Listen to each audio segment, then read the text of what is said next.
Tere tulemast, mina olen Reijo ja täna vaatame kiirelt üle, kuidas seadistada endale EasyViisi valvekaamerat ja kuidas kasutada selle mobiiliäppi. Esimese asjana kindlasti ühendame meie EasyViisi valvekaamera siis toitekera.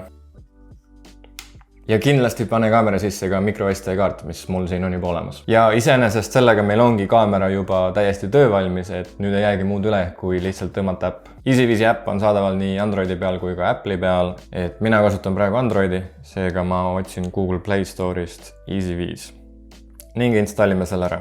Kui äpp on installitud, siis võtame selle lahti. Siit alguses mina paneks kohe skip, aga kindlasti lubame EasyViisile siis ligipääsu meie failidele.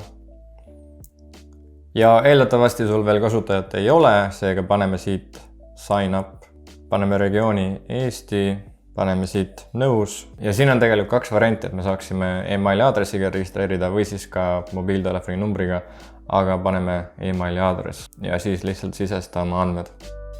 Nii ja nüüd järgmine. Nüüd klikime sellele asjale siin ja ta saadab meie emaili aadressile siis koodi, mille me siia äppi sisestame peame. Nii, kood on meil siit võtta, 5020. Paneme selle siia. Sinul on kindlasti mingi muu kood seal. Ja nüüd olemegi siin EasyViisi mobiiliäppi siis peamenüüs nii-öelda. Ja esimese asjana ma arvan, panemegi lisame endale kaamera. Lubame jälle siis EasyViisi äpile ligipääsu ja nagu näha, siis nüüd me peame QR koodi skaneerima ja enamus kaamerate peal, EasyViisi kaamerate peal on see kood kuskil siin peal olemas, praegu ta on siin all meil, ehk siis ma skaneerin selle siit ära. Ja tundis ilust ära juba, paneme siit alt ka selle linnukese, et meie seade on sisse lülitatud ja paneme next.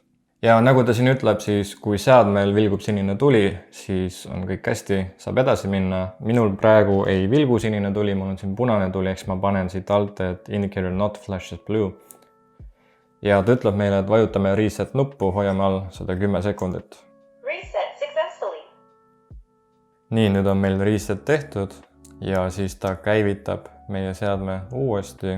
Please use EasyViz app for device Wi-Fi configuration. Ja nüüd ilusti sinine tuli vilgub siin, saame panna, et jah, kõik toimib ja lähme edasi. Järgmisena see äpp palub siis ligipääsu meie asukohale, mida oleks mõistlik lubada, sest see on väga oluline. Ja edasi siis ühendame meie seadme Wi-Fi'ga. Wi-Fi connected. Platform registration successful. Configuration complete. Welcome to EasyViz. Väga lahe, et nüüd ongi meie valvekaamera ühendatud, nüüd hakkame vaatama, mis me siin äpis üldse teha saame. Et saame kontrollida audiot. Soovitan siis selle QR koodiga ära salvestada. Ajatsooni ta võtab siit küll automaatselt, kuid saad ka manuaalselt muuta seda. Ja paneme siit edasi siis view device ja vaatame, mis me teha saame. Ja esimese asjana siis vajutamegi peale meie kaamerale. Siit on kuulda minu häält, ma panen praegu vaikseks selle.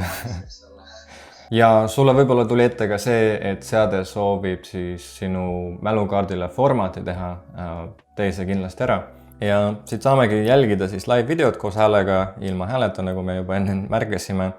Siit saame ka näha video ajalugu, et kui ta midagi automaatselt salvestab, siis siit me saame tagant järele vaadata. Siit saame otse mälukaardilt vaadata midagi.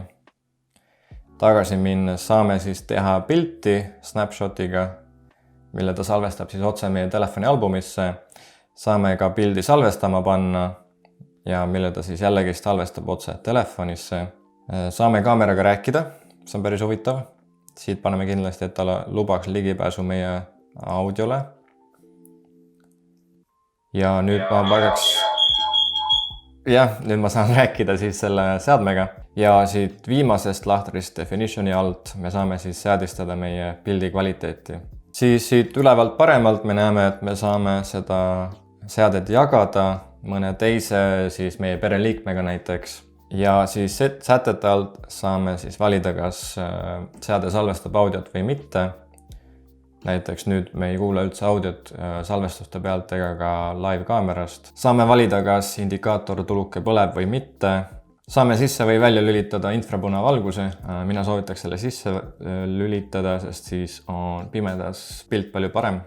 Järgmiseks saame siis seadistada, kas ja kui palju või kui tihti me saame siis teavitusi. Näiteks me saame siin endale ise teadete graafiku teha, et näiteks kella 9 kella 5 me saame teavitusi, aga siis, kui me pärast seda juba kodus oleme, siis me enam teavitusi ei saa. Ja kuna mina lindistan seda videot praegu kell 1 päeval, siis see mahub ajagraafiku sisse ja ta saatis mulle kohe teavituse, et ta tuvastas mingi häire. Siit samast saame siis seadistada ka meie liikumisala, näiteks saame siia joonistada ise ala ja täidame selle kasti ära.